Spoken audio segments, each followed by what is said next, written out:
Yes, guys, and welcome back to the Irish Hotspur for your transfer daily update. A lot of movement on the centre backs, which is a key issue at Tottenham, in and out. So a great day to be alive if your name is Dave. But Jacko, how are you, my man? You asked, you shall receive, Dave. You asked for some center back news. Guess we've been linked to a few, which is nice to see. At least it's nice to be linked to any center back of any kind, because we were linked with every single attacker and midfielder, felt like, in the planet, and we should be linked to every single center back on the planet. That's what you wanted to be seeing this summer. But we're also being shown some news of center backs leaving the club as well, which is a kind of double excitement for you, double sort of pleasure. And so we're looking forward to diving into some, you could say, good news, but in no way is this concrete. It's just us sort of kind of regurgitating what is sort of out there today. A lot of journalists sort of putting out whatever news that they can before the weekend comes up. I think is what Dave told me. They probably have some holidays or something lined up, like myself, and they need to get the news out there. So we're here to sort of give you guys everything that you need to know, so you don't need to go anyplace else, don't need to sort of go onto the realms of Twitter or anything like that. And we'll bring you the news today on everything surrounding the players that might be leaving and some of the players that might be coming in. Yeah, exactly. So much to get through. So, Jack, I think we'll start straight away. But first of all, good evening to everybody that is tuning in. We really do appreciate it.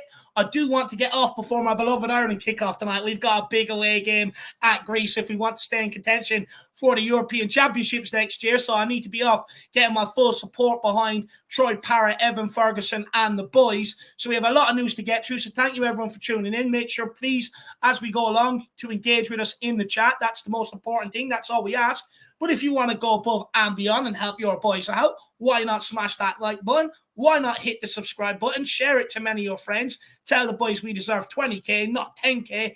And feel free to get in your super chats, even if you've got player suggestions that you want to put forward. Put them in. As you know, Jack has a vast wealth of knowledge of players all across the world. So I'm sure he can deliver some expert analysis on that. But also, if you're in a happy mood and you want to help support your boys. But look, Jacko, let's get into it. Let's get into it. And we're going to start with maybe some might see as probably good news here. Davinson Sanchez, everybody, has decided to leave Tottenham this summer. Discussions will take place to find a new club as he wants a new experience. Spurs and Davinson's agents are on it. And that comes from, I think his name is Pipe Sierra, and I believe he's some sort of like Colombian insider, I believe, on a lot of players. I think he reports for a Colombian sports sort of outlet down there. And also as well, I think he probably has some type of maybe inside knowledge maybe on Sanchez's situation. But I mean, I guess, Dave, when you and I were speaking about this earlier, you were sort of more triggered by some of the words that sort of say that he has decided to leave Tottenham Hotspur. It could be a typo or it could be true. I think you're going to lean towards it being true that Davinson Sanchez has decided to hand in his request to leave. And you think it should be the other way around, if I'm not mistaken, that Spurs should be telling him to be leaving. Yep, Jack, it's absolutely embarrassing. We should never be in the position where Sanchez decides he wants to leave. The guy's on 67K a week and gives us 20 performances. Sorry, no, not performances. That's too much of a stretch. 20 appearances a season. He should have been forced out a long time ago. But look, I'm glad it's finally happening, Jack. I don't care where he goes, if you want me to be brutally honest. He could even head it to them butter jobs down the road, Arsenal. I do not care. And for 67K a week, why not give his position to someone who actually wants to be here and represent the jersey with a bit of pride? I'm very happy and relieved we are putting an end to this saga, thank God. And look, fans have made their feelings clear on this guy, Jack, by booing him during the season. Not only at that Newcastle game, but when we were at the Milan game, his substitution was also being meted with some boos at the time as well. So I'm glad that Sanchez has finally made up his mind to put me out of my misery. And with 1 year remaining on his contract, it's time to leave. And it means we will be bringing someone else in, and we will be repairing that back line, which is so costly that he's been a part of. So all good news for me. I feel like Sanchez, the suitors for him could come from the likes of maybe La Liga. I'm feeling maybe some teams in Liga could probably go after him. Maybe even some teams from sort of outside the European leagues. Who knows? Perhaps a team back in the Eredivisie could go in after him. I'm not really sure also. Like, he could be thinking about his situation with his family, right? Maybe where they might want to go. He says he wants a new experience. So he might be thinking about his family moving too and where they might want to go as well. But I don't know. I'm not sure if we're going to get a huge fee for Sanchez. I would make the guess we could get around 10 million maybe for him. I think we could get around 10 million for the guy. I'm not sure. It could be a Take a little pack of not peanuts. actually, I think it could be a little less, like 9 or 8 million, something like that. I mean, let's be honest, there's not really what are you really buying? Like you're buying the player that potentially was going to be an exciting prospect when he was over at Ajax. Obviously, it's been a long time since he's been at Ajax, so I don't know. I don't really know what you're exactly buying when it comes to Sanchez. I feel like you're just maybe buying, I guess, a relatively experienced defender who's looking maybe to take on a new challenge. But like I said, I just don't really know how much money you're going to get out of it. Maybe 10 million, something around that range. And I expect it coming from some La Liga club or some sort of Liga club if I were to speculate. Yeah, look, don't care where it comes from. It could come from Mars or the sun. I really don't care, Jacko. As long as he goes, that's all I care about. And the audacity for him to walk around with blonde highlights in his hair when he plays as shit as he does, it's a joke, to be honest with you. Just get rid of him. He's not good enough, nowhere near it. Also has a bit of an overinflated ego about himself. So ship him on. Well, another person that probably has an overinflated ego about himself is certainly this man. It's Eric Dyer. And I believe, Dave, a lot of the same things you just said there, you'll sort of copy and paste over here when it comes to the likes of Eric Dyer. Apparently, he's being shown the door as well here. Everybody celebrate. Talks regarding a new contract for Eric Dyer have stalled, and there's now a chance he could leave Spurs this summer. That's according to the likes of Fabrizio Romano. And also, as well, I think even before that, he said there were preliminary discussions with Eric Dyer over a new contract a few months ago, but now it's not something advanced, and there is a chance for Dyer to leave Tottenham now. Good. This is news that pretty much I think the majority of fans would sort of celebrate. I don't really care if they see that as harsh. I would certainly celebrate this news. But do we feel like we could be getting a bit ahead of ourselves? Like, could this, it's not like it's done and dusted. It's just sort of news that Eric Dyer hasn't exactly signed a new contract. There could be, with him meeting with the likes of Ange Postecoglou. We know he's one of the most parched players in the entire Spurs squad as well. He could be trying to warm up to Postecoglou as best he can to try to keep his spot in this team. I hope he's headed out the door, but I'm not going to get too excited yet, Dave, because I feel like if I were to get too excited, I feel like I'll just be sort of crushed with, an Eric Dyer new contract sort of signing, news or something like that. But I mean, it's the obvious. There's not really much I can say then. It's obvious, and Spurs should know this. The only thing I find interesting maybe is the fact that they were about to give him a new contract until I guess they decided not to. And I wonder if that had to do with the blowback and sort of the major pushback that the fans sort of had towards that sort of inclination or towards that bit of news that had come out about Eric Dyer signing a new contract. Maybe they did see sort of kind of some of the news and some of the pushback from the fans and realize that they should probably rethink it or at least give it a bit more time, see how he finishes the season sort of thing. Another one with an inflated ego of himself, even bigger than Sanchez, which is quite concerning that Dyer would have that much of an ego about himself. He constantly makes excuses on why he makes mistakes rather than just going to get better.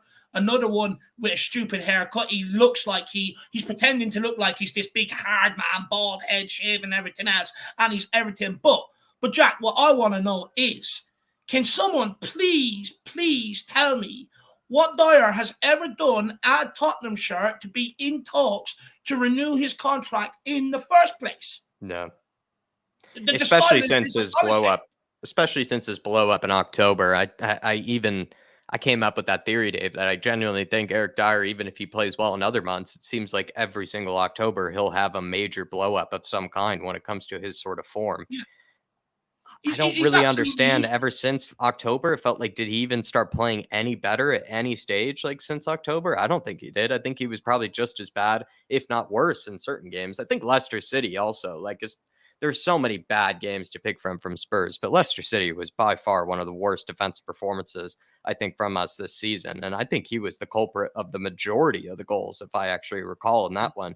And I know that Marcus Rashford sort of goal that he got, I guess, highlighted for because it was against Man United was one that we all sort of talk about when it comes to his one-on-one defending. But the fact that Iheanacho, Dave, of all players, was able to, whatever it was, just I mean, pretty much run the show against Spurs. I think he had like 2 goals and an assist, or a goal and an assist, and pretty much created a third goal. He had like pretty much, he did everything that he wanted against Spurs on the day. And I do remember that it was Eric Dyer that was pretty much each and every time in front of Iheanacho, just kind of letting him do what he wants and sort of showing him inside, letting him do what he would like. And just feels like, I don't know, like it'll be interesting to see what sort of clubs are coming in for him. It'll be interesting to see if Spurs even actually do sell him, because I, for some reason, feel like I'm not going to believe that they do. Look, Jack, again, I couldn't care where he goes. Hopefully to the moon, live up to his nickname at least. That's the least he could do for me, right? You know, but this guy is a guy that's on like 80 grand a week for what? To make mistakes, constantly cost Tottenham 3 points. I mean, it's an absolute farce, and the quicker we end it, the better. In football terms, a contract is supposed to be a reward. Now, I'm not sure what we're rewarding him for. I'm really not sure. Turning up, maybe. But it's a joke. Look, this guy's been a part of the leadership group, Jack, he's for a number of years now. And we need a change in leadership, you know. And that starts with Hugo and Eric Dyer. Most importantly, them two. And you cannot have players underperforming on a weekly basis in your leadership group. And that's why you see other players down tools, give up. Because you've got these idiots in the leadership group barking at them, constantly giving out to them, guys, we need to improve here. And they're all looking at them and going, you for real? You're the one that's just cost us this game. Are you serious? So that creates problems and division. So that's another problem in and amongst the unhappy camp that we have had. And he has to go for that reason alone. He constantly cost us games, Jack. And, you know, I don't get how somehow this guy has managed to ingrain himself in the core of Tottenham Hotspur over the last few years, the DNA. I'm not sure how he's managed to do it, but he's one of the, I'm not saying he's the only problem. There's many problems, you know, owners and other players, etc. But he's one of the biggest problems on holding this football club back from its full potential. For me, I've struggled to see the resale value. We bought him for 5 million. We've rinsed every last ounce of that out. As Sean likes to say, we've got the most juice from the squeeze. For me, he's got 1 year left on his contract, and it's just time to move on and put an end to this mess.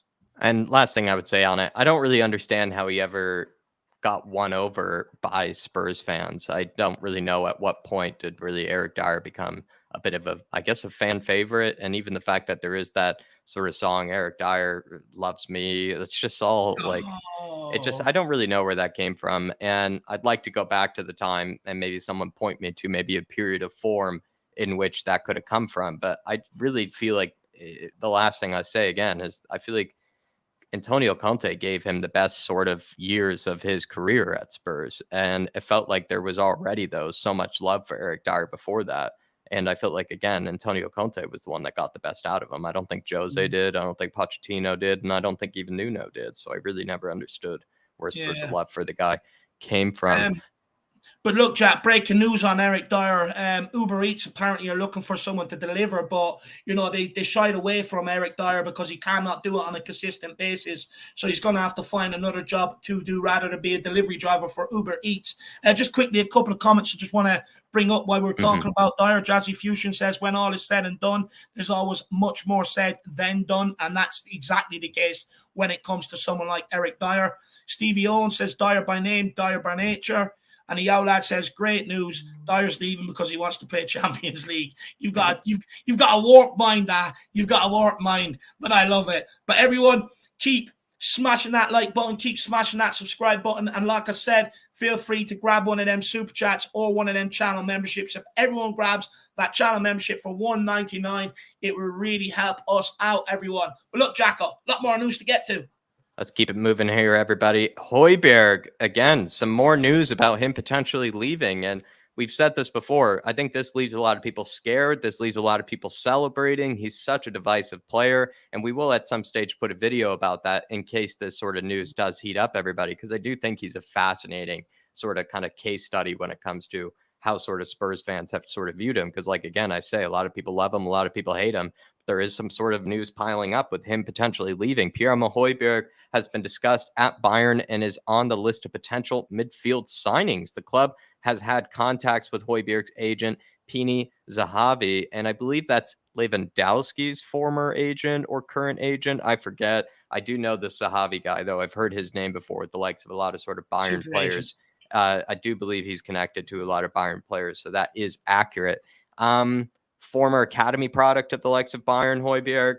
It'd be an interesting one for them to bring him over there. I guess he'd probably be coming in as more of a squad player for the likes of Tuchel, but you do look at his mentality. You look at the fact that he's a bit more experienced now, and he's also shown that he's improved a lot, I think, from his days at Southampton and even from the first year at Spurs. I think he actually is a lot better than people make him out to be. And if there is sort of a unique role for him in a type of 11, whether it be sort of as a basic destroyer or maybe a bit of a box-to-box midfielder, I think he can kind of do it. And it'll be interesting to see whether this has any legs to it.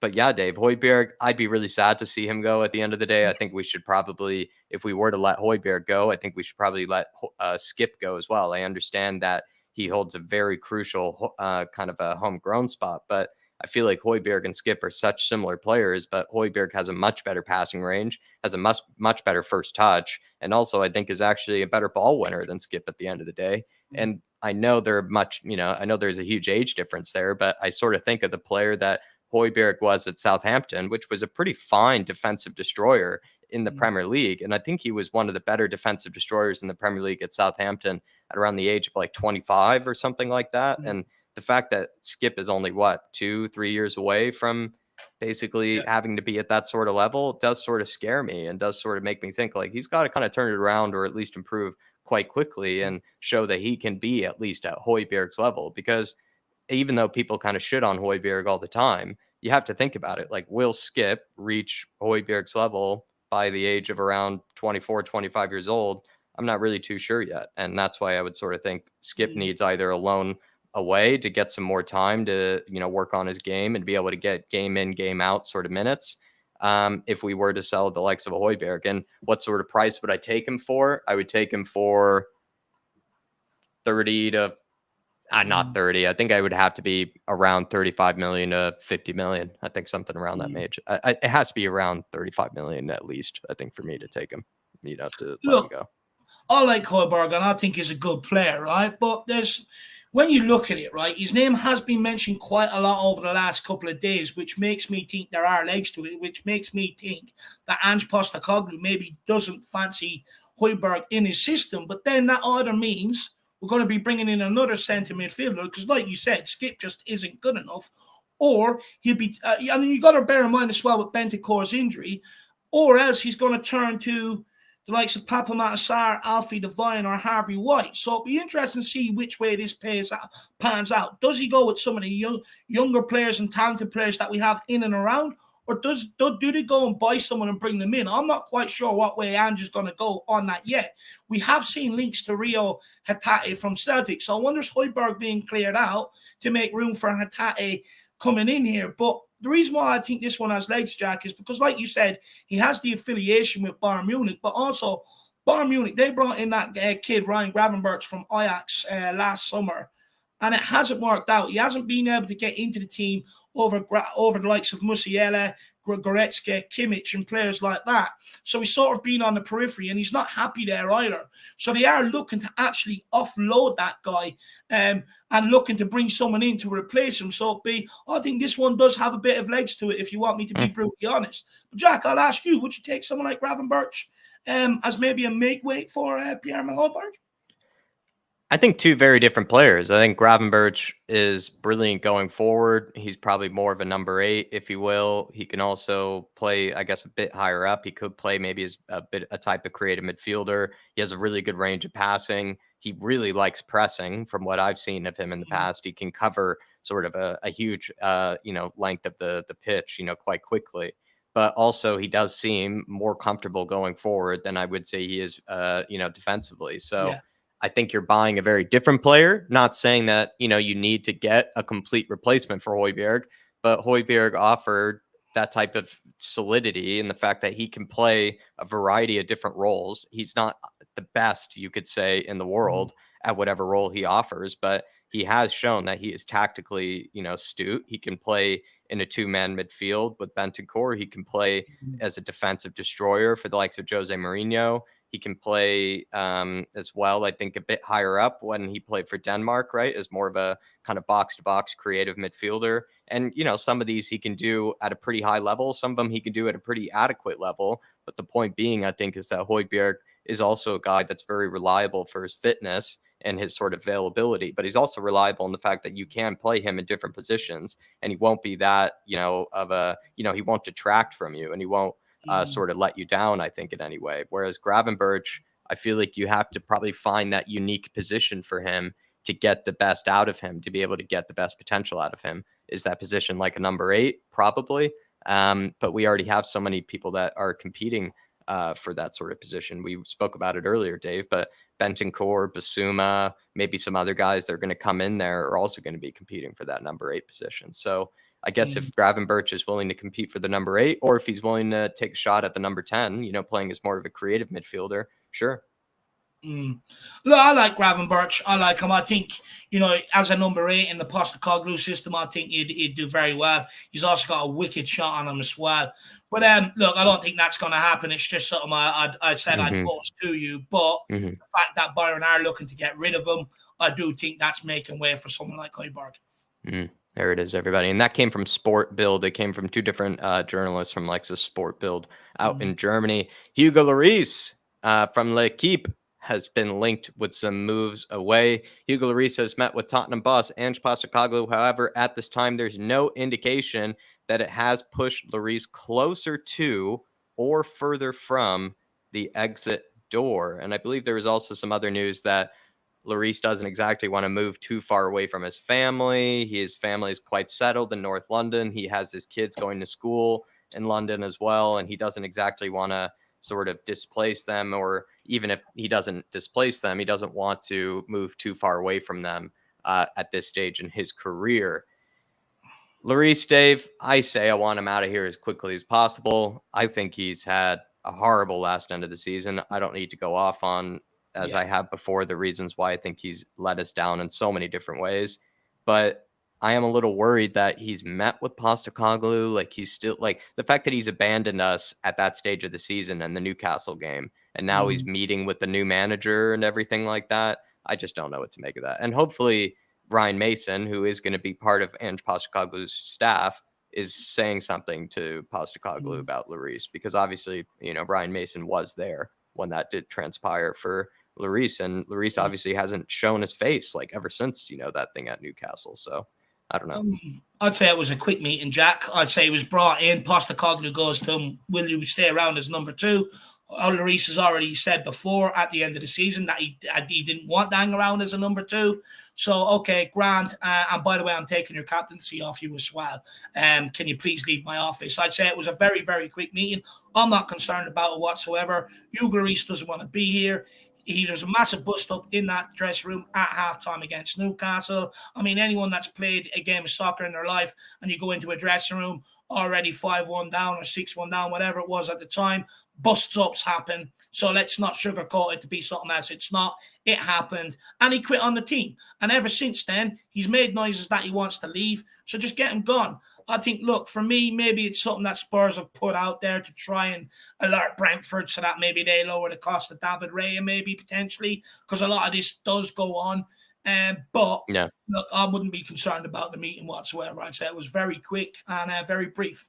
I just hope it's, again, like, I think he's allowed to pick whatever club he goes to, but I don't want it to be this whole, like, he decides whether he wants to go or not. Like, he should be shown the door by Spurs. Like, I mean, plenty of people are going to say, thank you for your service. I guess I'll say it as well. Thank you for your service, Hugo. But I mean, I don't think he should be deciding whether he could stay or not. I think the way it's transpired for him at the end of this season in no way makes him, entitled to pick that, sort of thing. I don't think it's that sort of thing where he has that sort of power anymore. You've been grilling Hugo Lloris a lot this season, and absolutely right, by the way.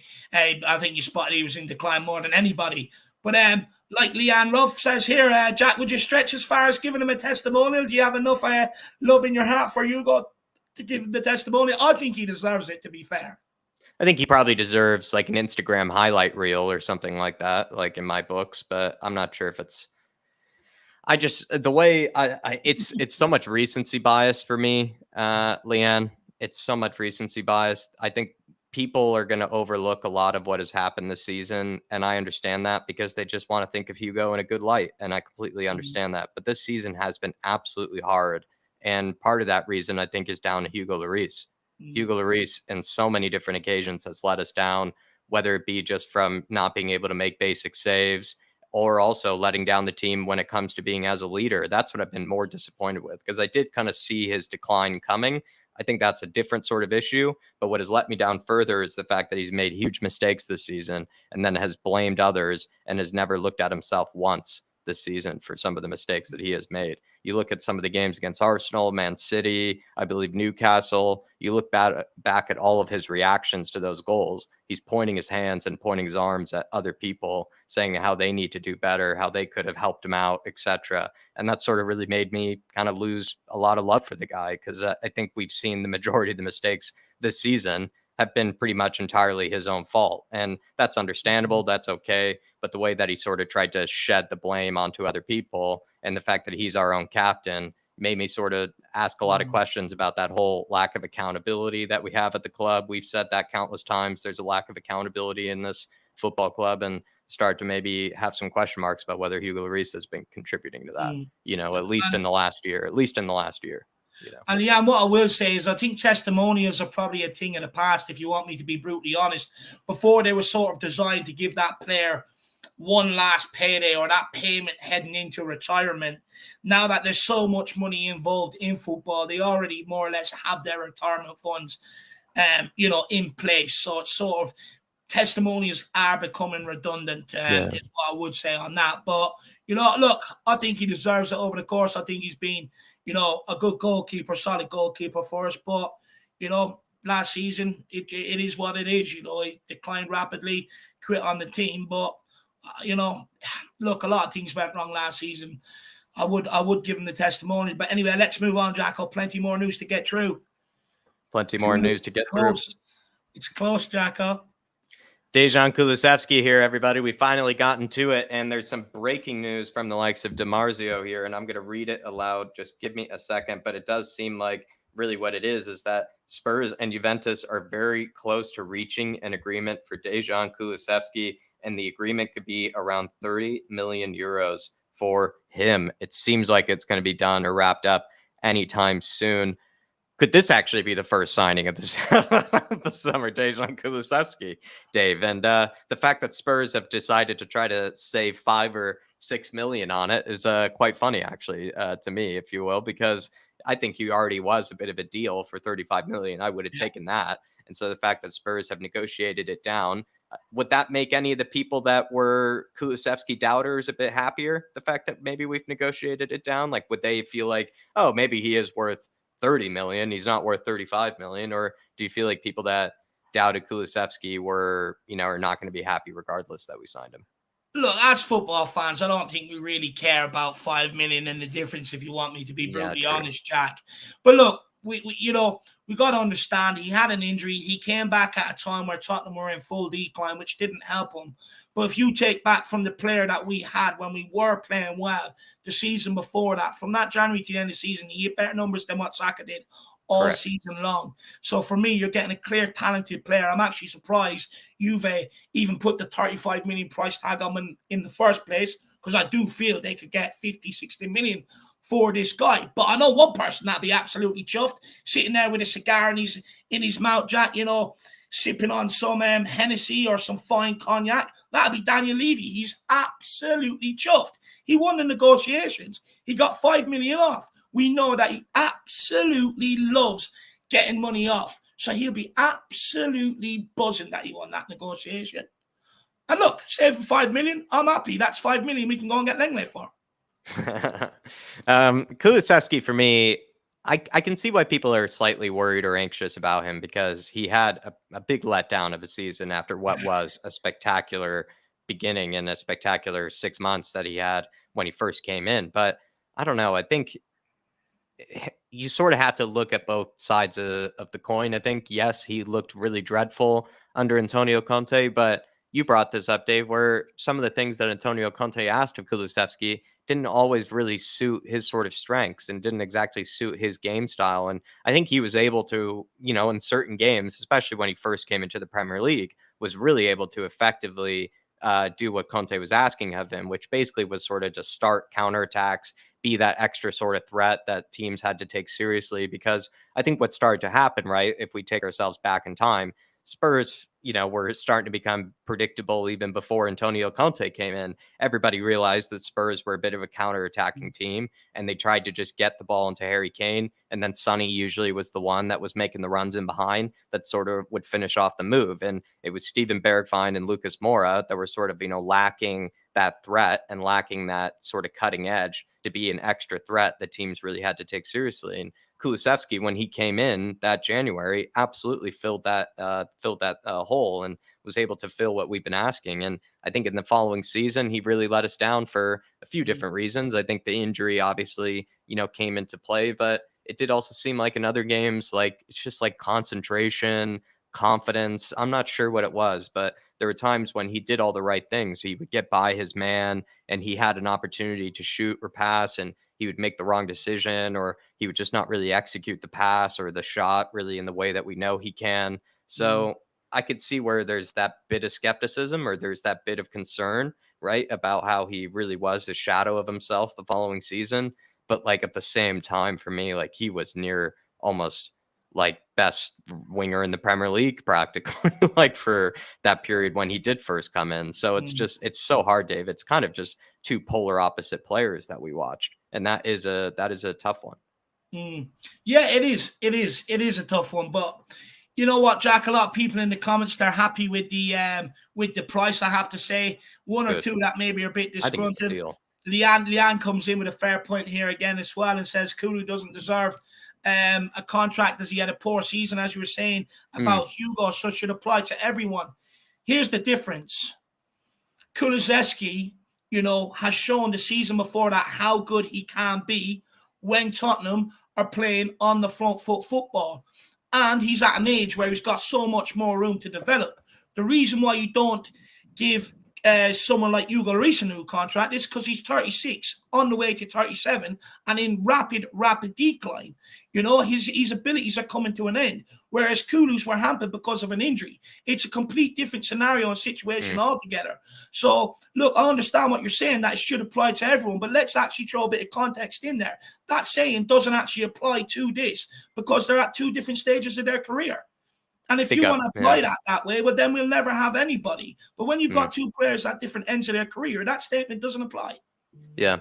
Big up, Leanne. I would say Hugo is also a leader, though, so I do hold him to a higher standard. Like, he's our captain. Like, Kulusevski isn't our captain. He's a young talent that has a lot of work to go. So maybe it's a bit hypocritical that I am holding them to different standards, but I am. I genuinely am. I think Hugo Lloris is our captain. He's been a long-time leader for this club, and what I kind of was maybe more kind of grinding him about was the fact that I feel like he let us down as a leader this season. I think it was okay. I think I'm not going to be too sort of mad at him if he lets us down as a goalkeeper. Of course, maybe in the moment I'll be mad at him, but I think, sort of the way that I still feel kind of very salty towards him, if you will, is because I just feel like as a captain, he really let us down this season. Whereas Kulusevski let us down as like a winger. The same, like I just said with Hugo. Hugo let us down as a goalkeeper.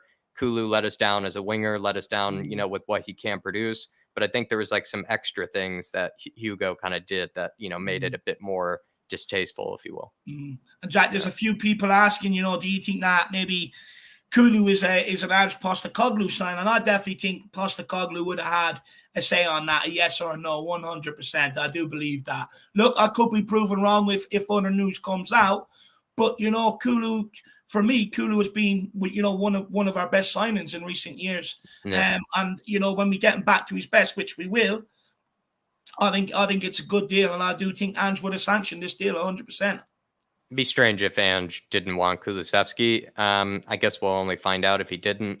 I wouldn't be surprised, though, if the club were to go above Ange Postecoglou, because Kulusevski has won over a bunch of fans.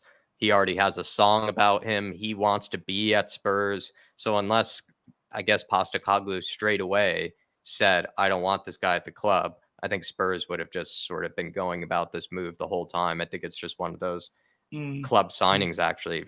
I think it is in a way, because I think they really like Kulusevski. Kulusevski really likes us.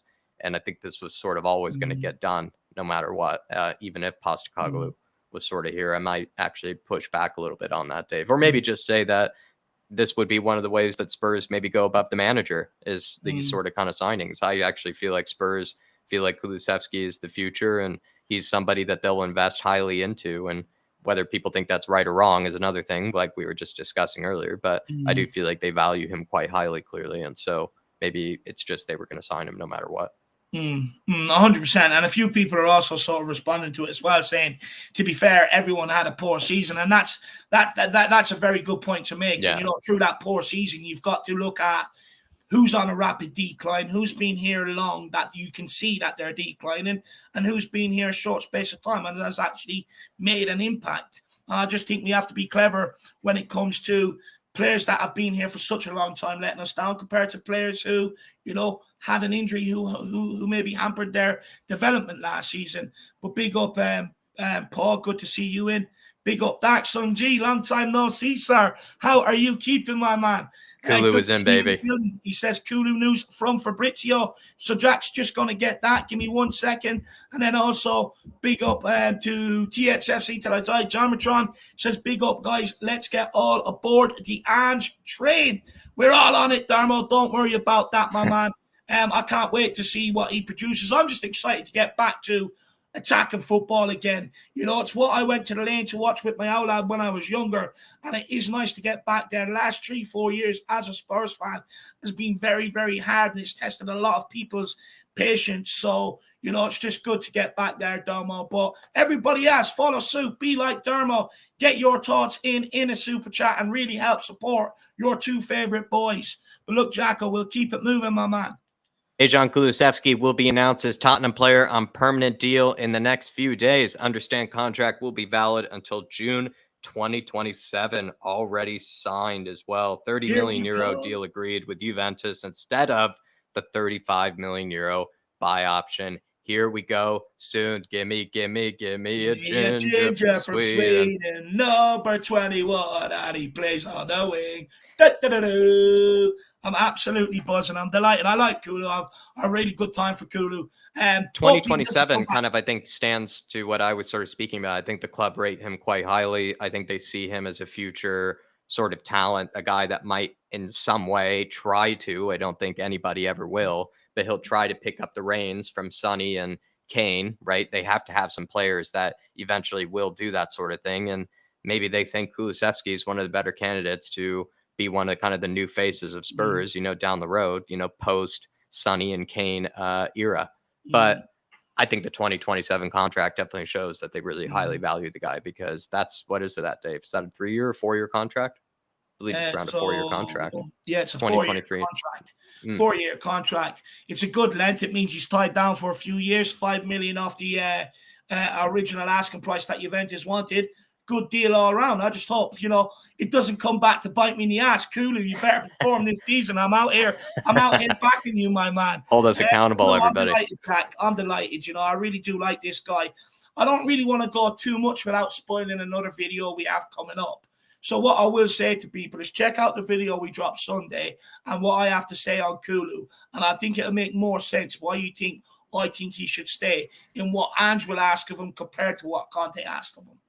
Big up, Dark Sun G. I thought David Raya was going to be the first signing actually for Spurs. It looks like Kulusevski has become maybe the first signing. He's actually slipped through, and I'm delighted for it. I think he's going to be a much different player under the likes of Ange Postecoglou, and I feel like he can play out wide. He can play through the middle as a number 10. I'm really excited to see. But like Dave said, I think a bit of pressure is on, right? It's not exactly like he's going into this season in a bit of a honeymoon sort of period like he was last time after his summer. I feel like last time everybody was super excited about Kulusevski, where this year I think people will be excited that really back him, but others will also be waiting for him to start producing the goods again.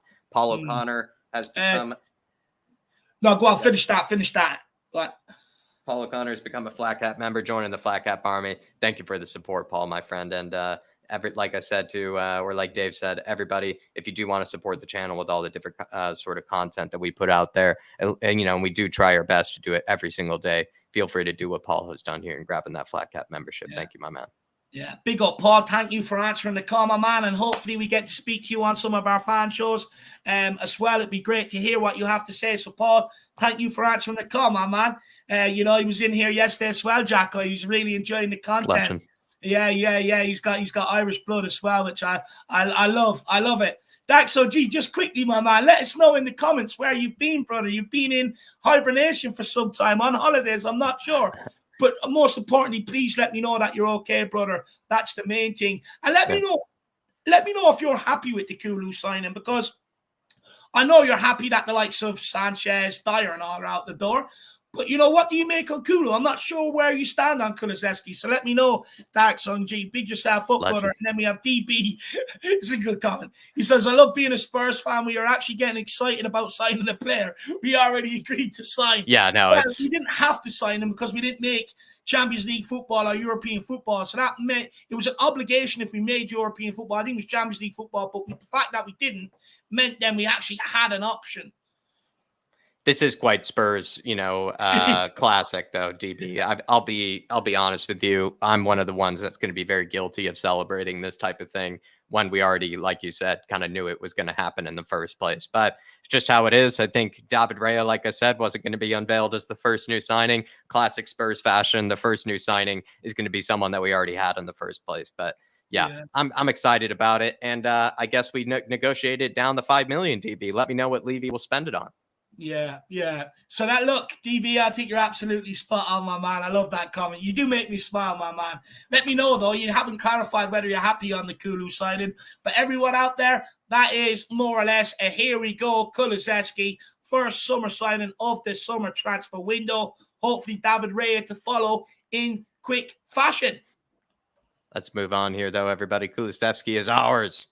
Roger Ibanez has, I guess his agent has touched down in the likes of London. This has come from, I guess, a source or a journalist from the likes of Calcio Mercato. And I guess he said here that Roma director Tiago Pinto is in London with the clear objective of trying to sell Roger Ibanez for 30 million euros. Tottenham are considering it. There are only so many clubs, of course, in London. There are only so many clubs in London that need a center back. Spurs have been linked with Ibanez in the past. I wouldn't be surprised that we are actually one of the clubs very interested in him. But you also could be honest, like there could be other clubs, making their way down, like Manchester, Newcastle, other teams that maybe also make their way down to London to, meet with the agent. But it is going to be interesting, Dave. Roger Ibanez, I've seen a lot of people excited about this. I've seen other people be very skeptical. I believe one person in particular I've seen that does know a bit about Roma said, part of the reason that Jose Mourinho was even playing a back three in the first place was actually because Ibanez is not too suited for a back four. So also Ibanez, if he were to be one of the signings we bring in, maybe he's not exactly suited for a back four. So I would be a bit worried about that. I'm only taking that on face value, though, of what, someone who might know a bit more about Roma than me basically said. In the past, though, under Paulo Fonseca, I recall that he was actually quite talented and quite good. He was actually one of the better passing sort of center backs in Europe, if I recall. I think Paulo Fonseca was able to get a lot out of him, sort of kind of starting attacks from deep. And even when you and I did a bit of research on Fonseca way back then, Dave, I think you and I did kind of sort of point that out, that even if he was a bit unproven, part of what we knew about his football was that it was a really high possession sort of based, type of style, Fonseca. And I guess Ibanez was one of the better players in that Fonseca side way back in the day for Roma. So I guess if you're basing it off of that player and we're basing it off a guy who's good in possession, I'm only taking that off of, people's word that maybe he could be good in possession. If he is, then I could see this as a decent signing because Postecoglou does need center backs that are progressive and good on the ball and can, be able to handle themselves under pressure, but also be able to sort of pick out passes to start attacks from deep.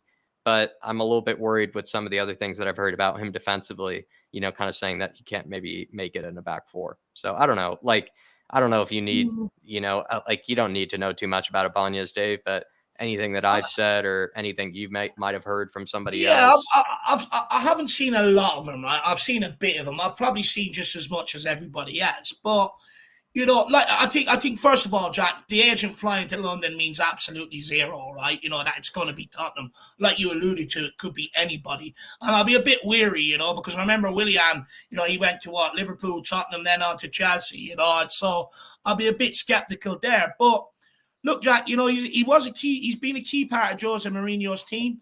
He can play centre back, he can play right back, he can also play a holding midfielder. There's a lot of similarities to Romero, believe it or not. Well, not only were they both plucked from South America into the Serie A, and both played for the likes of Atalanta, Jack, but he's proactive in his defending. He loves to tackle, he loves an interception. It also shows positionally he's good as well. But similar to Romero, sometimes it can be a bit reckless. He's also just only over 6 foot. So he is on the small side for a centre back. That's true. And when you go and look at his aerial stats, especially aerial duels 1, they're not great. And that's where probably his biggest weakness is, Jack, is maybe in the air a little bit. And if you were to play him alongside Romero, from set pieces, they're going to cause us problems because, Romero's also on the small side. But Ibanez is good on the ball. He's got a good passing range. He's comfortable on the ball. A good pass completion rate as well. So in that regard, he'll definitely fit an Ange Postecoglou team. What else? What else did I have down here? Oh, yeah, a lot of people actually compare him a bit similar, especially Brazilians, to Thiago Silva, which is interesting. So if he has that potential, that'd be absolutely brilliant. But on this one, Roma have to sell. That's why they're actively over here trying to get offload him, is because they have financial fair play issues. And in order to meet that, they have to sell 1 or 2 of their assets this summer. So that's why Ibanez is up. It's nothing really to do with performance related, but this guy is very, very, very similar to Romero. And I worry about them as a partnership, especially from set pieces. And we know in the Premier League, you need to be good from set pieces more than any other league in the world, because Premier League teams concentrate on them more than any other team in a league in the world. And if you wanted to be a stickler, I know for a fact he's right-footed. He's not left-footed, so you would also have to consider that too. Can he play in the left-sided center back position? I think he can, because I feel like he's played that in the back 3 for the likes of Roma. So I feel like he could do it, but there's a lot of question marks. Jazz Jones even says, I'm going to need convincing on Ibanez because he switches plays off in a lot. 3. He switches off a lot. And if he switches off a lot, if he's not exactly the tallest and he's more experienced for the back 3, these are all kind of worry signs if you're going to be signing him for what is going to be a back 4 under Ange Postecoglou. Jazz Fusion says, need 3 center backs in. Wouldn't cry if he were one of them. Yeah, we also have to think about, too, we need to get center backs in. And that is also true. Absolutely right. But I think what I agree with, too, is also King Hoddle that says the absolute top tier center backs aren't going to be joining us this summer. Therefore, proper recruitment in this pivotal area is now crucial. You have to be able to do your research, do your due diligence when you're not going to be able to sign the Skriniars, the Marquinhos, sort of like top level center backs of the world. You're going to have to do your research like Brighton do, like Brentford do, like all the top sort of recruitment clubs in the world and in Europe. And I agree with you, King Hoddle. And Spurs kind of, I guess, infamously have not been that type of team. Recently, we've been getting it wrong quite often. But let's see if the new team in with the likes of Scott Munn and who knows, maybe some other people that get brought in here can help us out in that center back department. Because like you said, it's probably the most crucial area, the most pivotal area that needs recruitment. And we don't have the most money to spend. And we also don't exactly have the most pull either. 100%. 100%. We'll take a few more comments. We've got Tom81, new YouTube member. He says, I've signed up, lads. Tom81, new signing. Absolutely. Here we go. Love that, my man. Absolutely love it. Welcome to the Flat Cap Army and the Irish Hotspur Army, my man. I'm not sure what contract we'll give you yet and how long. We'll let you know, my man. But look, I appreciate you answering the call. Love it. Again, hopefully, you enjoy, because we are working on channel memberships behind the scenes and coming up with ideas and stuff like that. And by the way, you guys can help us out with suggestions and all. So hopefully you enjoy the interaction and everything that we're going to be putting on for all the channel members next season. So big up Tom 81, my man. And hopefully we get to speak to you on a couple of fan shows, of course, Tommy boy. And then we have DB says, I'm loving this daily content, although you two are going to have to be on vitamin drips if you keep this up. And you know what, lad? You know what's mad? Like, not only do we take time putting all this together and making sure all the visuals look nice for you guys out there as well, but, you know, we're also trying to get ahead on recording. So we've got a lot of shows and stuff like that, or ideas that we want to get out there. And during the day, we've been recording them as well. So stay tuned for even more content, DB. Hopefully you can find us a place that are selling vitamin drips on the cheap, because me and Dak will need them. But big up, DB. And then we also have Paul Connor, and this is another point I forgot to make. He says he gets a lot of yellow cards, and out of them two in the same team won't be a defense. It would be a blockade that you're not getting through the center. And I think that's a good point. The two of them, look, it'd be like the Smash Bros. I think Mario will probably have to take them to court, if you want me to be brutally honest. They've already trademarked that name, the Smash Bros. He does get a lot of yellow cards. And look, him and Romero could either flourish together, or it could be complete disaster zone back there. But either way, I like what I've seen of Ibanez. I would pay 30 million. I think I prefer him over Guehi anyway. So big up, Paul. Absolute legend, Paul. Let's go on to the next bit of news here, everybody. If you haven't already, please do smash that like button. Almost nearly 380 in the house here. Please, everybody, do smash that like button. We also have Clement Longley. Bit of news here. Tottenham and Barcelona will discuss again in the next few days. Clement Longley will be discussed. Understand Spurs have 2 more names in the list for left-footed center backs, but Longley remains among options. You and I have both said there's so many, like someone brought up before, right? There's so many center backs that Spurs need to bring in. You and I have said if Longley is a cheap option for us, if he's a guy that we can save a bit of coin on, he wouldn't be a bad backup for Spurs. And also, the reason I make this point and the reason I stand behind Longley not being a bad backup is because he's actually one of the better center backs on the ball, I think, in our whole squad anyways. And the fact that, again, Postecoglou is going to have a very high possession-based team and he's going to be asking for center backs to be good on the ball, sort of press resistant. I feel like Longley is that sort of guy. Maybe he's not the best defensively, but I don't expect him to really cede too much playing time. So when we do use him, I think he could be useful for us. And the fact that I think he is, again, much better on the ball than people give him credit for. And the fact that we now are going to be playing in a team that's going to have much more of the ball, he could be quite useful. And I think he has everything from being able to play it over the top, being able to play people in behind with those sort of kind of clip balls, or he can be able to get out of pressure when, you know, being put under pressure. DB firmly against Longley, and he also is a divisive one, very divisive one. It's hilarious. It's hilarious. So many people are going to end up falling out with us or tuning out. I'm not saying I'd rather have him. I would rather us get like Luke Caba from the likes of Olympique Lyon as like a left-sided center back. I would also consider, I guess, Ndika has been taken off the market, but I know there are plenty of people out there that we could go after for sort of left-footed center backs. Even a Max Kilman, if I'm not mistaken, is also sort of a left-footed center back that we could take a look at too. So believe me, he's not my first choice, not my second choice, probably not even my third choice, but I wouldn't really be as against it as others. Here's where everyone's going to tune out and spread the bad word of the Irish Hotspur. They love Langley. Look, for me, the way I look at it, Jack, right, it's pretty simple.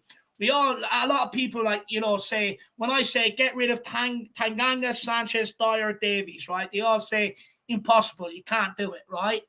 But when you look at it, Langley was our second best defender last year, second best defender on the ball as well. So for me, if you could bring this guy in for 6 million, someone like him, Ibanez, and one more, I don't see the problem. I'd rather have Langley around as a backup than any of the other players that we've spoke about. And for 6 million, it allows you to bring him in, plus the 2 centre-backs we were promised last January, and ship all 4 of them names out. No questions asked. It frees us up to get rid of Dyer. Is Langley better than Dyer? Yes. It frees us up to get rid of Sanchez. Is he better than Sanchez? Yes. Frees us up to get rid of Tanganga. Is he better than Tanganga? Yes. And Tanganga wants to leave the club anyway. If anyone watched the Deadline Day documentary last summer, all summer long he was pushing to get out of this club and go to AC Milan. And is he better than Davies? On the ball and defensively? Yes. So for me, it's an upgrade on all them, and just means you can do more work on this back line this summer than what many anticipated or expected. Another thing that someone brought up here, Keith Edwards says, Longley's wages are 150 grand a week, and that is a huge wage to take on.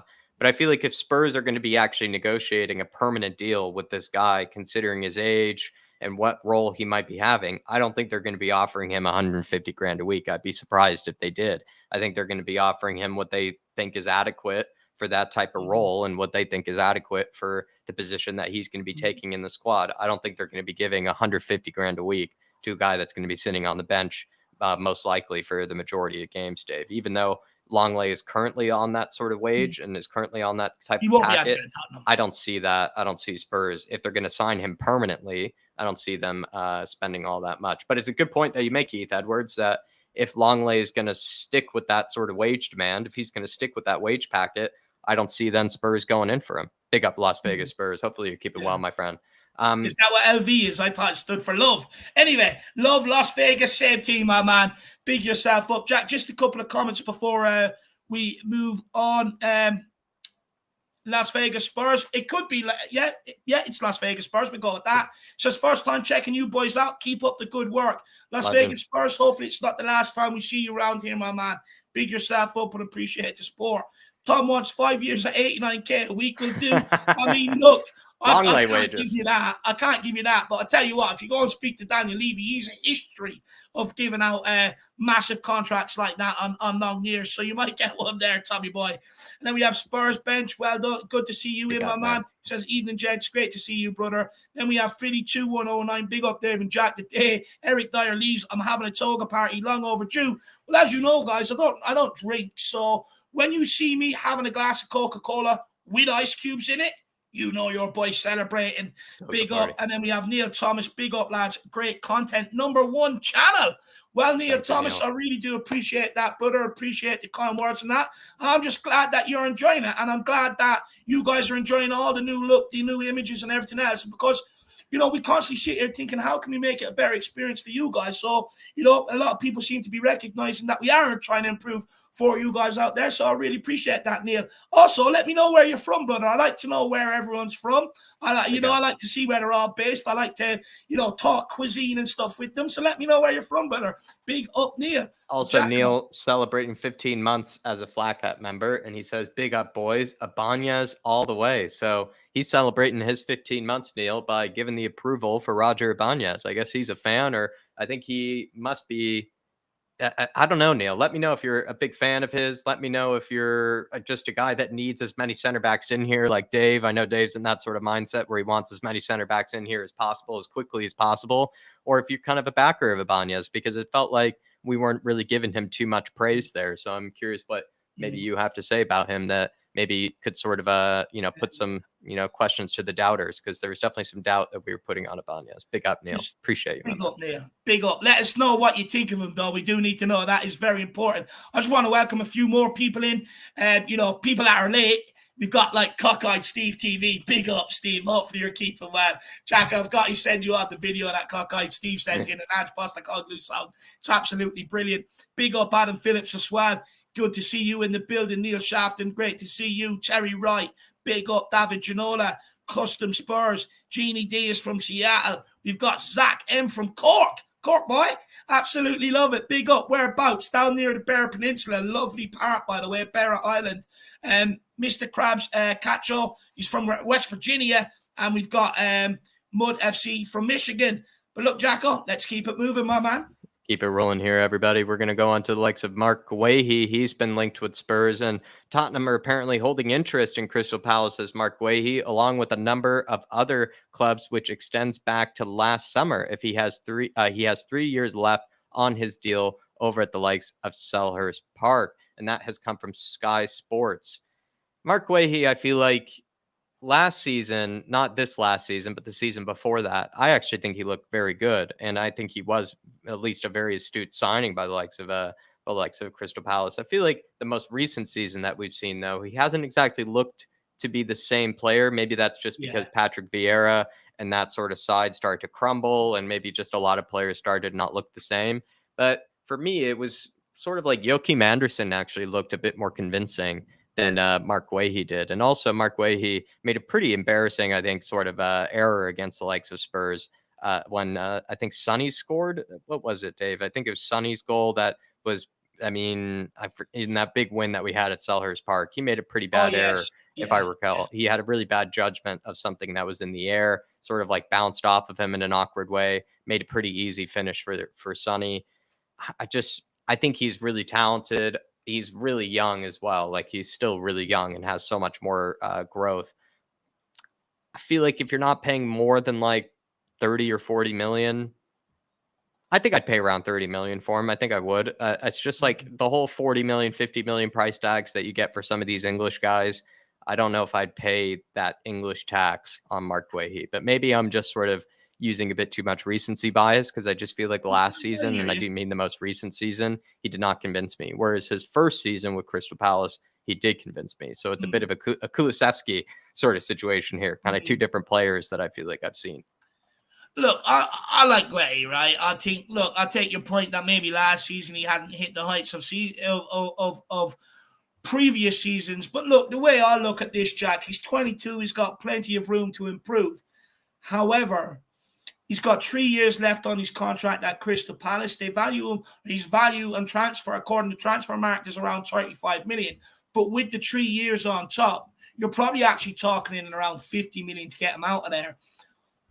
For that money, there's much better players that we can bring in here. You know, you could get Milinkovic from Fiorentina in here ahead of Guehi for that sort of money. So for me, I don't see us sanctioning that money on someone like Mark Guehi, if you want me to be brutally honest, Jack. And look, you got to remember, a lot of his stats are sort of screw-if because he is playing in a team like Palace that are a counter-attacking team. You know, they soak up a hell of a lot of pressure. But one stat you can look into is how good he's on the ball, and his stats on the ball are not great whatsoever. And he has been found wanting in possession a couple of times, like you alluded to, Jack. So for me, for the price it's going to take to get him out, Palace, I'd stay away. A lot of people don't seem to be fans of Guehi here. I'm seeing Sean Maddox saying, I don't think Guehi is worth 60 million. I don't know if he's worth that much, but I do see it being some silly sort of price tag, like, because he's super young. He's very talented, but and he's also got 3 years left on his deal. So I could see it being a big price tag. And like Dave just said, I feel like there's probably better out there for the same price. Derek Smith saying it's silly money. Cockeyed Steve saying better out there for the price. I believe Delowitz is saying Guehi's stats are awful. Are there better options out there? Mud saying the stats don't look great. A lot of people have already taken a look at the stats. That's interesting to see. Yeah. And then you have Koba saying Guehi is 20 to 30 million player, definitely not 60 million. And then Ringo is sad that the Kilman rumors have evaporated. And I am as well. If we're going to be going after English sort of players, I'd rather us be going after a Kilman instead of a Guehi. Also because I think Kilman is really good on the ball. I think he's a fine defender, but especially for what we're going for, a guy that needs to be good on the ball in a possession-based team. Kilman is, I think, the right type of guy. What do you think? Do you know why he's so good, Jack? Is because he actually played futsal for England, which is amazing. So his sort of development into football was actually a bit later than most. And he's got an incredible backstory behind him, and I do like him. And Neil Thomas says he's from Worcester in the UK, known for the good old Worcestershire sauce. I'm as many centre-backs in as possible, prefer good on-the-ball passing, out on the press. Exactly that, my man. We do need players that are very good on the ball. Worcestershire sauce, I'll be honest, lad, I'm a big fan of sauces. I do believe food needs sauce to help it go down easy. And plus, it's easier to get down so you can eat more, which is great for someone like me who loves their food. However, Worcestershire sauce, not a massive fan of, although I do like the Walker's flavoured crisp Worcestershire sauce crisps. They are good. So big up Neil. And Dark Sun G also says, would rather go for an Anderson than Guehi. Absolutely spot on. I do like Anderson. I think Anderson is much better. And I think Guehi has been helped along by Anderson. I think Anderson, good in the air, good passing range, also was very good at Fulham. And I've liked them ever since that move to Fulham. So I'm with you on that one, Dark Sun G, my man. And then Alban says, this club's motivations and decisions are shocking. Arsenal have gotten rid of 5 defenders since Sanchez has been here, and they weren't even as bad as him. I think what really does show also maybe some of the difference in mentality right now is the fact that they've gotten rid of players like Granit Xhaka, who actually had a really good season for Arsenal. And they kind of have seen that even though he's had a good season for us, still need better, still need to move on. And that's where it is actually a bit saddening to see that just two different mentalities. I also feel like you have to also take into account if they want to push on from their last season, they are going to need to make those type of decisions. They are going to need to have to do those sort of things and be ruthless to a lot of the players in the squad. And Spurs, I think, are also going to need to be ruthless, but it's in a different sort of manner. I think it's in the ruthlessness of a rebuild, right? We need to clean up everything in the squad, rebuild from afresh. Whereas like sort of they're kind of building on what was a terrific season, and they need to bring in even better players to what they already had. So it's slightly different, but at the same time, I agree with you. It's just the motivation and sort of the mentality is just completely lacking and is completely different. Agreed. Yeah. Yeah, it's absolutely shocking. At Tottenham, instead of to dare is to do, to be comfortable is to do is what should be the motto. As long as they stay around and they're good guys, they're nice to the staff, etc. We'll keep you around for as long as possible. And this is our biggest problem. This is why we are where we are. We're ruthless with the managers. We're ruthless with people in the scouting departments, etc. But it won't show that same ruthlessness to the playing squad, which is the one that is fucking everything else up ahead of it. So for me, it's about time we get ruthless with this playing squad. I've been calling for it for at least 3 years now. Get ruthless with the playing squad. Get the losers and the loser mentality out, the people that are only here to try and survive, and get players in here that actually want to go and win games. Brave people. That's all we want out, Ben. I'm absolutely with you on this 100%. Arsenal, they want to progress. So just to be decent is not good enough. They'll bring in the next guy who's even better than that. And that's how you create a Premier League winning squad. Whereas we go, do you know what? He's harmless. I know he's made a couple of mistakes, but he'll do us back up. He's a nice lad. Let's give him a contract renewal. It's shocking. And that mentality has to change. And the only person that can change that mentality is Daniel Levy. Israel Uncovered, Amir Sardar, member for 17 months as a fan show member, says, big up, lads. Would you be happy with a window that brings in Raya, Max Kilman, and that Nelson guy from Galatasaray, Eze, and Solomon? Thanks for all the great content. Hope to catch you soon. I really want Eberechi Eze. I'd actually sooner have Eberechi Eze than I would James Maddison. It's a hot take maybe, but I would have Eze instead of Maddison. I think he's probably, even if they were the same price tag, I think I would take Eze instead. I know Maddison probably has more goals and assists, has probably proven himself over a longer stretch of time.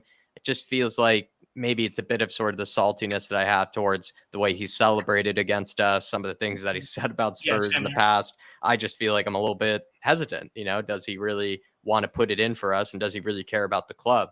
Whereas a guy like Eze seems to just be like a lovely chap. Like he really does seem to just be a nice guy. He seems to have sort of everything going on, or everything going well for him right now. Feels like it could be a good opportunity for him to sort of excel his career even further, but maybe not taking too big of a step to like a Man United or something like that, right? Take a step to a club like Spurs. He's also from the London area anyways. So I think he's a guy that, could maybe settle in with us. I really like Eze. I just think he's just beautiful, like a beautiful player to watch, really is. I think Eze's biggest problem though, Jack, is that he's had a few long-term injuries over the last couple of seasons that has kept him out. And that's why he's not at a bigger club right now, in my opinion. I'm with you. I really do like Eze. I think he'd be a brilliant signing. I would take Max Kilman as well, Amir, and I absolutely would take Solomon. I think Solomon's a really good backup or a good alternative for the wing, maybe even for Sonny. Yeah. If we don't get sued, remember, we're going to get sued if we take Manar Solomon. I mean, he's free. You can't sue us. Neil Shafton, member for 19 months as an elite member. Thank you for that support, Neil. You absolute legend. And he says, it's a whole new beginning with the changes coming to Spurs. We should be looking at a team that needs name tags because there are going to be a lot of new faces. Angioplasty saying, I like it. There's going to be so many changes, Dave. It's going to look like constructive surgery, facial reconstructive surgery to this whole team. And I feel like this is part of the reason, and this is a different conversation, but this is part of the reason why you and I don't want to sell Harry Kane is because we already need 5, 6, 7 players through the door this season. If we were to sell a Harry Kane, that would sort of then mean we need to bring in, 8, 9, 10 players maybe in, or you then need to spend close to like 200 million basically in a whole summer. And Spurs have never really been that type of club. We've never spent well when it comes to that much money in the past. We don't do well when it comes to being kind of bullied in negotiations and transfer stuff because we end up being, I think, a bit too sort of kind of hesitant ourselves. I just think if we end up signing or selling Harry Kane, it'll turn into like a Nottingham Forest, Chelsea type summer where it's just you're bringing in so many players that you forget, some of the players that you even brought in the first place. And it's sometimes there is a thing about too much change in one summer, too much change in one window, too many swaps of faces, too many swaps of characters, and established sort of you could say personalities in the dressing room. If all of a sudden you just have a brand new dressing room full of brand new people, doesn't always say that they're going to gel together and they're going to be just as good as the last team was. Even if on paper they're a better team, they might not exactly be a team yet, if you get what I'm saying. Yeah. No, 100%. Like that's the repercussions of bringing in so many players, Jack. Although you might have a lot of players with quality, right? You're absolutely spot on that. Sometimes it takes a while for that to gel, right? For that to sort of bed in. So, this is the problem at Tottenham Hotspur, Jack. We keep wanting to add to our problems. And I said this on the podcast last week. We have too many conversations about is Son past it? Do we need to cash in? We've had too many conversations on the Harry Kane saga, too many conversations propping up about Romero, this, that, and the other. Let's just deal with what we know are problem areas and very, very costly areas and could cost you Premier League status if it continues on. Just get them done first before you add to the problems and make sure you have a stable base to build on. It's like building a house. Get your foundations in and everything else on top of that builds. Last bit of news is Tosin Adarabioyo is among the center back options being considered by Spurs this summer. That's also come from Sky Sports. All I can say is I believe he's a former Man City Academy product, and he is still quite young. Of course, is homegrown as well. I'll be honest, though, he hasn't exactly impressed me all that much for Fulham, and I think he is Premier League sort of standard, but he hasn't exactly shown to be capable of making that big step up to a team like Spurs. So I don't know. Keep an eye on him, but I really hope not for him. I mean, maybe as a backup, but I don't know. I don't think he's probably good enough. And the fact that I believe Fulham have Tim Ream and there's another center back that they brought in that has sort of competed with, I think, this Adarabioyo guy for playing time this season. I forget what center back that is that he was competing with, but I feel like he's been sort of cast out, or maybe he's been shown the door by Fulham.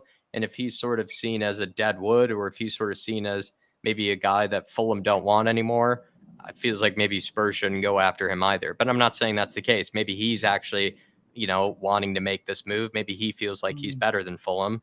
But if it's the case that Fulham are sort of getting rid of him and Fulham are kind of thinking that they're better than Adarabioyo, then I'm not sure why Spurs should be after him. Well, Derek says his stats are excellent. Look, I'll be honest, this is one I don't know too much about the player, so I'm not going to act like a fraud or pretend I do. It's not our style over here. We don't know much about the player. The leaks only sort of started to emerge as we were just getting ready to go live here. So we will do more research on the guy and we'll come back to you. But I trust Derek, he's a very well-researched man and he says his stats are excellent. So maybe we'll take a look into it, Derek. Big yourself up, my man. There you are, my friend.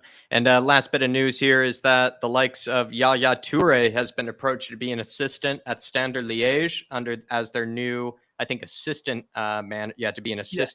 manager. And that's come from Sasha. I think his name is Thabo Lieri. I think he's some sort of Belgian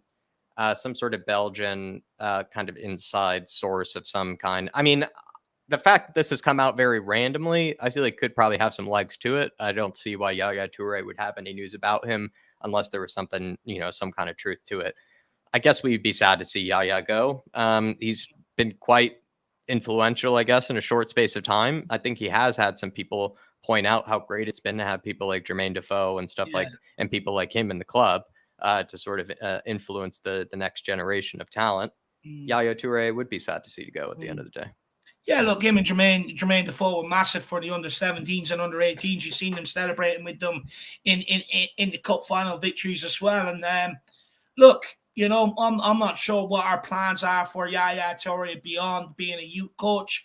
I'm not sure, but I'm sure he has ambitions to be a manager one day. So why not go up there and get the assistant manager experience? He's never going to get at Tottenham with Ryan Mason ahead of him. So I wish him the best of luck and thank you for coming to Tottenham and helping out our youth academy.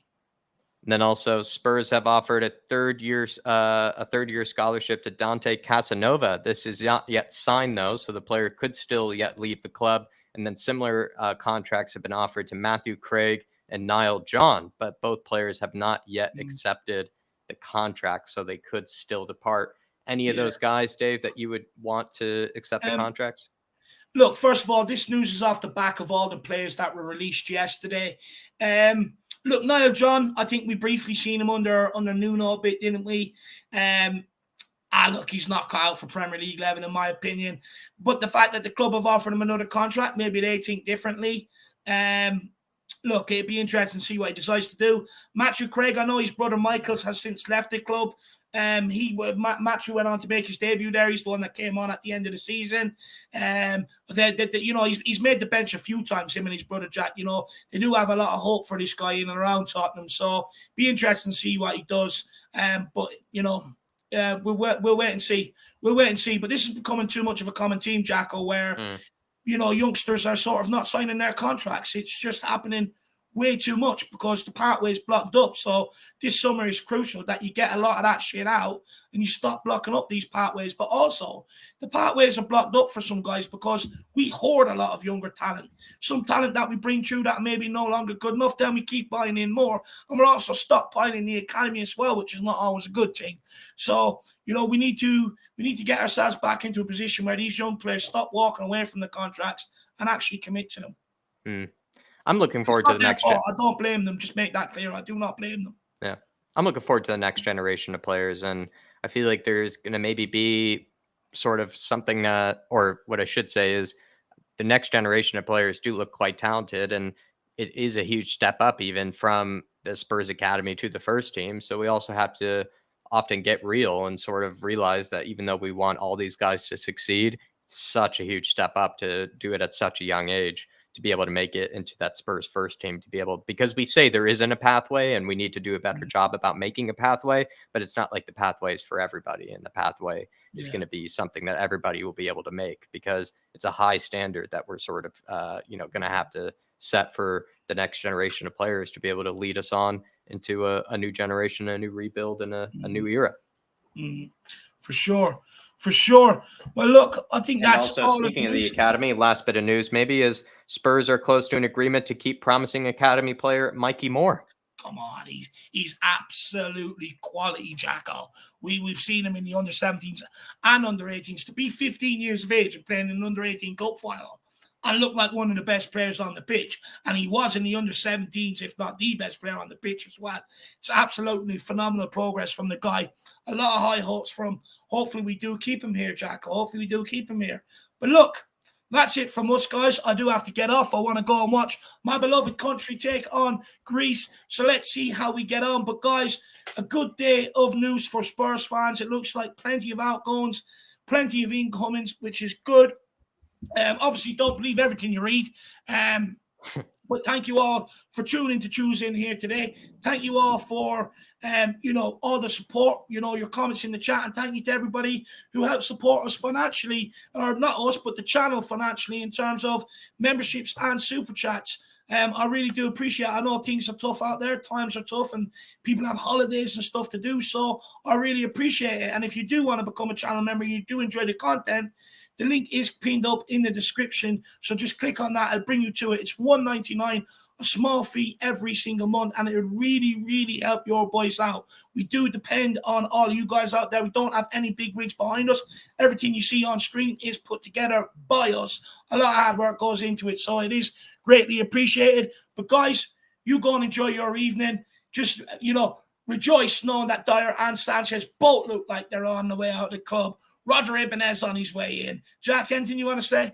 Hit the like button, please, on the way out. We're not even at 150 likes, so if you can, let's try to get to 150, please, on our way out, everybody. And sweet dreams of maybe a big center back clear out. Hopefully by the time we get back this coming Monday, there's even more news about the center back clear out, everybody, and the big Ange we trust. Couple of videos just to plug that's coming your way this weekend, 11 a.m. Saturday morning. What academy players that we think Ange Postecoglou, that I think Ange Postecoglou, I don't want to attach Jack to it, so you don't have to ridicule him. These are all my decisions on this one.